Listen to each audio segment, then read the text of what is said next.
Assalamualaikum warahmatullahi wabarakatuh. Waalaikumsalam Alhamdulillahirabbil alamin. warahmatullahi wabarakatuh. Shalatu wassalamu ala asrofil anbiya'i wal mursalin Sayyidina Muhammadin wa ala alihi wa sahbihi ajma'in, amma ba'du. Sebelumnya mohon maaf karena saya sedang ada di luar, jadi mungkin ada suara-suara yang masuk. Mohon memaklumi teman-teman semua. Jadi pada kesempatan kali ini kami dari kelompok 3 akan menjelaskan mengenai metode keluasan dan model kecenderungan serta corak dalam penafsiran Al-Quran, yang dimana presentator pertama yakni ada pertama Dano, kemudian saya, yang terakhir Ulfi Muyasaroh. Maka pola semacam itu tidak dapat disebut dengan metode muqarrin. Untuk metode yang keempat yaitu metode tafsir Madu'i, yaitu metode Madu'i ialah membahas ayat-ayat Al-Quran sesuai dengan tema atau judul yang telah ditetapkan. Semua ayat yang berkaitan itu dikumpulkan, kemudian dikaji secara mendalam dan tuntas dari berbagai aspek yang terkait dengannya, seperti asbabun nuzul, kosakata, dan sebagainya. Semuanya dijelaskan secara rinci dan tuntas serta didukung oleh dalil-dalil atau fakta yang dapat dipertanggungjawabkan secara ilmiah, baik argumen itu berasal dari Al-Quran, hadis, maupun pemikiran rasional. Ciri-ciri dari metode Maudhu'i ialah menonjolkan tema, judul, atau topik pembahasan, sehingga tidak salah bila dikatakan bahwa metode ini juga disebut metode topikal. Jadi mufasir mencari tema-tema atau topik yang ada di tengah masyarakat atau berasal dari Al-Quran itu sendiri.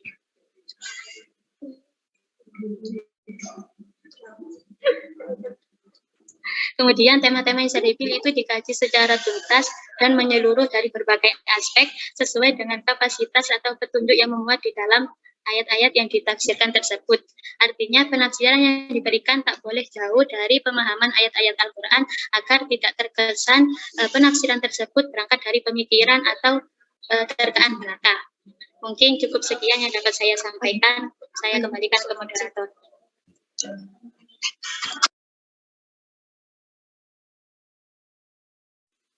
Terima kasih banyak atas penyampaiannya dari saudari Nora. Kemudian masuk pada keluasan, model, dan kecenderungan penafsiran Al-Quran.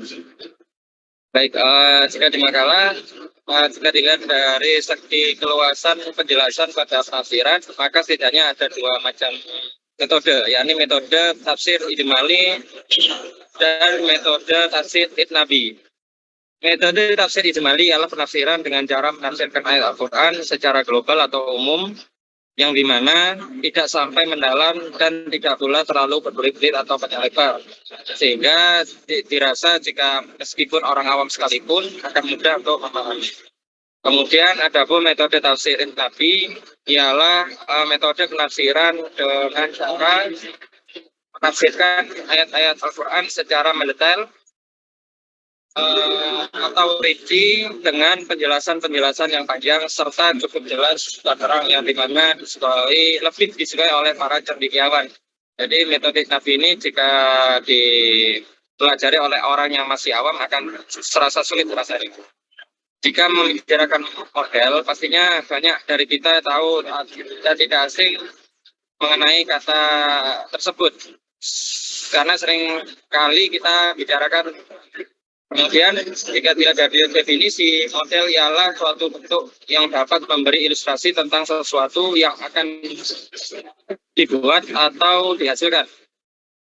Jika disandangkan antara model dengan tafsir, maka pengertiannya ialah suatu pola atau bentuk pemahaman Al-Quran, ayat-ayat Al-Quran.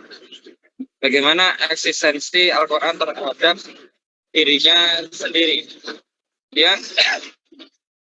Rasulullah SAW merupakan orang pertama yang berhak untuk menafsirkan Al-Quran, karena segala persoalan yang berkaitan dengan umat ditanyakan kepada Nabi SAW, yang kemudian dilanjutkan oleh generasi selanjutnya dan dengan masing-masing periode menggunakan metode dan cara yang berbeda sesuai dengan kondisi dalam menghadapi perkembangan permasalahan baik ilmu pengetahuan dan lain sebagainya.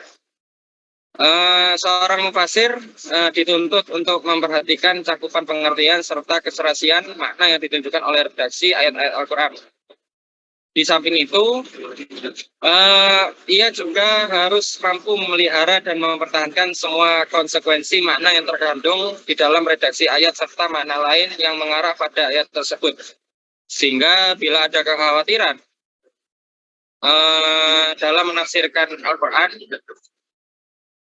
tidak dilatar belakangnya oleh pemikiran pribadi. Oleh karenanya, siapapun yang berkeinginan menafsirkan Al-Quran, maka hal awal yang harus dilakukan ialah meneliti Al-Quran secara mendetail. Harus mengumpulkan hal-hal yang sering diulangi dalam suatu pembahasan, kemudian membandingkan ayat tersebut dengan yang lain agar bisa mempergunakan tapak yang bermakna panjang lebar untuk memahami, untuk mengetahui mana yang bermakna mudah atau simpel, yang dimana untuk dipergunakan pada lafaz yang global atau kemudian setiap ulama pastinya memiliki kecenderungan dan penafsiran tergantung pada apa yang ia pelajari, siapa guru yang memberikan ilmu. Sehingga dalam hal ini ada banyak kecenderungan yang bisa saja diambil oleh para mufassirin. Adapun macam-macam kecenderungan penafsiran ialah sebagai berikut. Pertama, tafsir lugawi, tafsir atau adabi. Ialah tafsir yang pusat kajiannya pada unsur bahasa, yakni meliputi segi i'rab serta harokat bacaannya, membentuk kata, susunan kalimat, kesastraan. Dikatakan adabi karena meliputi ilmu balaghah. Mana Al-Quran menjadi makin kaya akan warnanya. Contoh seperti karya seperti Al-Kashraf karya Az-Zamah Syari, Al-Bahar Al-Muhrid karya Al-Andalusi. Kemudian tafsir Al-Fiqih ialah tafsir Al-Quran yang beraliran hukum atau fikih yang titik tekannya pada bidang hukum. Ada tafsir Sufi, yakni beraliran tasawuf. Kemudian tafsir Itikad ialah penafsiran Al-Quran beraliran akidah baik pada golongan Mu'tazilah maupun Syiah yang titik tekannya pada kajian akidah si mufasir dengan tujuan untuk memperkuat paham-pahamnya. Kemudian tafsir falsafi, yakni penafsiran Al-Quran yang beraliran filsafat yang titik berat kajiannya ada pada bidang filsafat dengan cara menggunakan jalan dan pemikiran filsafat. Kemudian ada tafsir Asy'ari atau ilmi, yakni tafsir Al-Quran yang beraliran modern atau ilmiah, yang dimana titik tekannya pada pengetahuan ilmu pengetahuan umum, yang dimana untuk menjelaskan mana ayat-ayat Al-Quran, terutama membahas tentang pada persoalan alam, fisika atau ayat-ayat kauniyah, ayat-ayat dalam bentuk segala ciptaan Allah berupa alam semesta dan semua yang ada di dalamnya. Kemudian yang terakhir, tafsir ijtimai ialah penafsiran yang melibatkan kenyataan sosial yang berkembang di masyarakat. Baik, demikian yang bisa saya sampaikan. Yang nanti pada corak dan penafsiran Al-Quran akan dijelaskan oleh saudari Ulfi Muyassar. Waktu sudah tepat, dipersilakan. Baik, terima kasih moderator. Saya di sini akan menjelaskan tentang corak dalam penafsiran Al-Quran. Corak ini muncul pada abad pertengahan, yaitu pada masa akhir dinasti Umayyah dan awal dinasti Abbasiyah. Masa pemerintahan ini disebut sebagai masa keemasan, terutama pada masa pemerintahan Khalifah Harun al-Rasyid. Di samping itu, ilmu yang berkembang di tubuh umat Islam selama periode abad pertengahan yang bersentuhan langsung dengan keislaman adalah ilmu fikih, ilmu kalam, ilmu tasawuf, ilmu bahasa, sastra, dan filsafat. Oleh karena itu, banyak orang yang berminat besar dalam pembelajaran ilmu tersebut dengan menggunakan basis pengetahuannya sebagai kerangka dalam memahami Al-Quran, serta mencari dasar melegitimasi teori-teori dari Al-Quran, maka muncullah corak tafsir fikih, tafsir i'tiqadi, tafsir sufi, tafsir ilmi, tafsir falsafi, dan lain-lain yang banyak sekali. Sini pengertian corak tafsir merupakan nuansa atau sifat khusus yang mewarnai sebuah penafsiran dan salah satu bentuk ekspresi intelektual mufasir ketika ia menjelaskan maksud-maksud Al-Quran. Artinya, kecenderungan pemikiran atau ide-ide tertentu menguasai sebuah karya tafsir.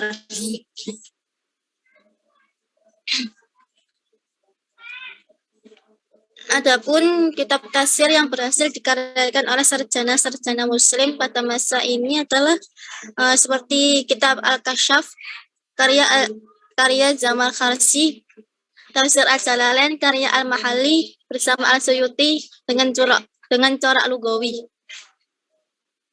Adapun corak-corak tafsir yang berkembang dan terkenal hingga masa modern adalah sebagai berikut. Yang pertama yaitu corak lugawi. Penafsiran yang dilakukan dengan kecenderungan atau pendekatan melalui kebahasaan.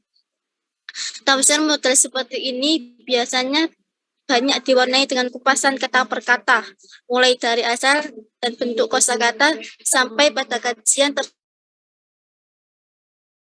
terkait gramatika, seperti halnya nahwu, sorof, dilanjutkan dengan qiraat. Yang kedua yaitu corak filsafat.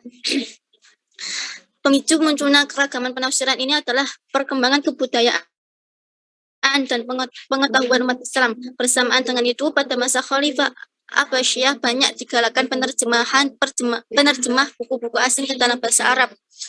Di antara buku-buku yang diterjemah adalah buku filsafat yang pada gilirannya dikonsumsi oleh umat Islam.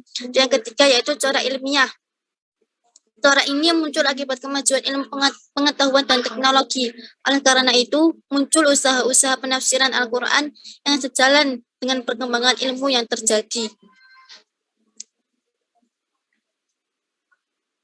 Di samping itu, Al-Quran mendorong umat Islam untuk memerdekakan akal dari belenggu keraguan, melepaskan belenggu-belenggu berpikir dan mendorongnya untuk mengamati fenomena alam serta mengamati ayat-ayat kauniyah. Di samping ayat-ayat Qur'aniyah yang ditemukan dalam Al-Quran seperti Bismillahirrahmanirrahim. Qad fassalnal ayati liqaumin ya'lamun, surat Al-An'am ayat 97, dan kadzalika nufassilul ayati liqaumin yatafakkarun. Kedua ayat tersebut mendorong manusia untuk berpikir dan memahami Al-Quran secara mendalam. Keberadaan ayat yang memiliki telitian redaksi mengindikasikan bahwa ayat-ayat seperti ini ditunjukkan bagi kelompok tertentu yang mampu berpikir secara mendalam. Itu yang keempat yaitu corak fikih. Sebagaimana corak-corak yang lain mengalami perkembangan dan kemajuan dengan berbagai macam kritik dan pro kontranya. Tafsir corak fikih ini biasa disebut dengan tafsir ayat ahkam atau tafsir ahkam yang sudah kita pelajari sebelumnya di mata kuliah. Itu yang kelima yaitu corak tasawuf. Menurut Quraisy Shihab, corak ini muncul akibat gerakan-gerakan sufi sebagai reaksi dari kecenderungan berbagai pihak terhadap materi atau sebagai kompensasi terhadap kelemahan yang dirasakan. Untuk yang keenam yaitu corak al-adabi wal ijtimai. Corak ini merupakan corak yang memadukan antara filologi dan sastra dan corak tafsir kemasyarakatan. Kata adabi di sini dilihat dari bentuknya termasuk masdar dari kata kerja adba yang berarti sopan santun. Kata krama secara etimologis tafsir adabi ijma'i adalah tafsir berorientasi pada sosial kemasyarakatan atau bisa disebut dengan tafsir sosio-kultural. Kepopuleran corak ini dimulai pada masa Syekh Muhammad Abduh. Jadi sekian dari saya, mungkin bisa dipahami. Apabila ada pertanyaan, monggo diajukan. Saya kembalikan ke moderator. Terima kasih. Terima kasih atas penjelasannya Saudari Ufi. Mungkin teman-teman ada yang bertanya, kami buka pertanyaan 2-3 pertanyaan. Jadi yang punya pertanyaan atau punya kontak dipersilakan. Izin bertanya Mas Haryono. Dipersilakan. Di makalah kan beberapa corak penafsiran itu seperti corak ilmiah, corak filsafat, corak apa lagi? Corak lugawi. Nah, masing-masing yang tadi itu sebagian besar ada contohnya corak lugawi, ada ini corak yang ahkam, ada contoh kitab-kitabnya seperti kitab Rawil Bayan dan lain-lain. Nah, saya meminta contoh di tafsir corak ilmiah. Kira-kira apa nama kitab tafsir yang membahas atau bercorak ilmiah dalam menafsirkan Al-Quran? Itu saja. Terima kasih. Saya ulangi ya, berarti apa contoh dari corak ilmiah? Seperti kitabnya, nama kitabnya apa, pengarangnya siapa, seperti itu, Mas? Iya, benar. Baik, ya, itu pertanyaan pertama. Mungkin ada yang lain yang bertanya? Mungkin Mbak Mutamimah, Mas Faras, ya Mas Rafi, Jolan mungkin sekalian yang bertanya. Mas Salman, monggo yang bertanya. Bisa diulang lagi pertanyaan? Apakah kecenderungan Allah di dalam penafsiran Al-Quran ini dapat menimbulkan suatu penyimpangan di dalam penafsiran seorang mufasir secara langsung ataupun tidak langsung? Apakah sudah jelas? Sudah jelas. Terima kasih. Izin menjawab pertanyaan dari Transiska mengenai apakah corak dan kecenderungan penafsiran dapat menimbulkan penyimpangan pada penafsir secara langsung maupun tidak langsung. Corak muncul karena adanya kecenderungan dari seorang dari mufassirin. Kemudian apakah akan menimbulkan penyimpangan? Saya kira pastinya bakal menimbulkan penyimpangan, terutamanya pada penyimpangan akidah, penyimpangan filsafat, kemudian maupun ilmiah, bisa juga ada sosial. Ya, itu karena bisa jadi karena pemikiran Syiah seperti itu. Jadi apakah baik langsung maupun tidak langsungnya, tentunya jika baik langsung berarti tergantung dari bagaimana dia belajar, kemudian jika tidak langsung bagaimana dia mungkin menerima dari pembelajaran dari orang lain. Seperti itu, mungkin kurang jelas atau ada hal yang kurang dimengerti, bisa ruang kritik ulang. Moderator izin menambahkan dari pertanyaannya Mbak Transiska. Jadi kan kebanyakan banyak yang para mufasir dalam menafsirkan Al-Quran. Seharusnya mufasir itu bukan disesuaikan dengan kehendak mufasir seperti menurut akalnya, bukan, tetapi harus sesuai dengan kehendak maksudnya kehendak yang kehendak Allah, sesuai Al-Quran, sesuai hadis gitu. Mufasir harusnya dalam menafsirkan Al-Quran menggunakan prinsip kehati-hatian. Jadi kepribadian mufasir menjadi sangat dibutuhkan karena sikap subjektivitas dari si mufasir tersebut berpengaruh besar terhadap penafsiran Al-Quran. Kemudian kuatnya pengaruh aliran yang mendominasi pemikiran mufasir sehingga ia senantiasa berusaha mengerahkan seluruh kemampuan dan daya pikirannya dalam menafsirkan ayat Al-Quran supaya cocok dengan paham yang dianutnya. Begitu. Sekian dari saya. Monggo Mbak Transiska mau mengkritik. Terima kasih pemateri atas jawabannya. Saya izin menambahkan dari pertanyaan saudari Transiska. Salah satu penyebab terjadinya penyimpangan dalam penafsiran Al-Quran itu karena seorang mufasir itu lebih mendahulukan hawa nafsunya. Maksudnya dalam menafsirkan ayat Al-Quran, mufasir itu apa ya, melakukan penafsiran sesuai dengan kehendaknya sendiri tanpa menggunakan kayak aturan-aturan atau kaidah-kaidah yang dilakukan oleh ulama-ulama tafsir terdahulu. Mungkin seperti itu. Terima kasih. Terima kasih Mbak Atika. Baik, karena mungkin waktu sudah menunjukkan pukul 13:40. Mungkin karena saya rasa mungkin teman-teman juga sudah pada paham. Jadi akan saya tutup presentasinya. Apabila ada salah kata dari kami, khususnya saya sebagai moderator, mohon dimaafkan. Kurang lebihnya mohon maaf. Wassalamualaikum warahmatullahi wabarakatuh. Waalaikumsalam. Waalaikumsalam warahmatullahi wabarakatuh. Terima kasih Mas Haryono. Terima kasih Mas. Terima kasih.